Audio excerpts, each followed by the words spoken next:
ตัวเกี่ยวตามตีตนวานตนไม่ตนตอกตนหมอกตนวันกูเมียวนะถ่อมตั้งในคาก้นตีเฮ็ดนาการกล้าขายคือนาการป้ายมักมีฝ่ายกับสืบผู้ก้นตั้งน้ำนะแต่การกล้าขายกูเมียวก้นมือก่อนเนี่ยตีลำลองเนอกระปานมือก่อนนี่แหละครับว่าเกี่ยวผูกต้นวานต้นหมอกกูเมียวนะเย่าก็เขาเนี่ยหลอมด้วยจูชะตาของตัวเจ้าเก่านะตามตีการขึ้นอย่างมาสูงของต้นวานต้นหมอกต้นไม้ที่เขาผูกซ้อมนั่นว่าจ่องต้น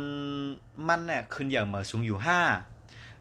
จัดปานตึกเฮืองเปิ้งเสาอยู่ห้าในและยิงต้นวานนั่นต้นหมอกนั่นต้นไม้นั่นนะต้นพักต้นยืนนั่นนะเพราะว่าออกหมอกออกหมาก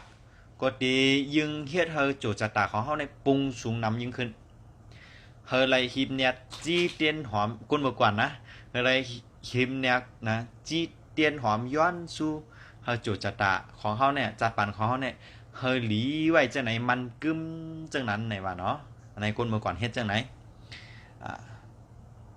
กุ้ยโปต้นวานตีผูกไว้อยู่นะอันเขาผูกไว้ต้นหมอกต้นวันทั้งสิ่งต้นหมากก็เยอะพอผูกไว้อยู่มันก็หักเหงอเหเนาะอำนั้นก็แห้งเหเหี่ยวเหลงแห้งเหี่ยวลงกูวันนะจำติดตายให้นั่นน่ะอำนั้นก็ผูกซ้อมมากหึงเยอะนะอำออกหมอกออกหมักสิปอกจำนั้นเปิ้นเฮยหยุ่มย้ำว่าในจู่เขาตึกโอนลงไหนวะการกล้าการขายก็ตึกตีห่างให้ลงในครับว่านะเฮอฮิปเนี่ยเฮ็ดการดีกู้สู่รูด้านตาหน้าจาก้าเนี่ยว่าคือหาตั้งเกลิดปิ่นแม่แหลกลายการกล้าขายของเขานั้นเนี่ยว่า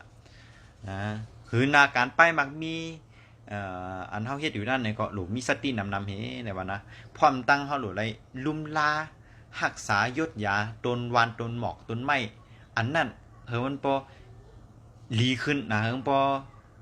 ขึ้นอย่างมาสูงมาเนี่ยจู่เขาจังเขาตีขึ้นลีขึ้นมาเนี่ยว่าเพราะภาษาวัดได้บ่เทียจื่อ1กลมดี2กลมดีซับแบบเดียวน่ะเนาะ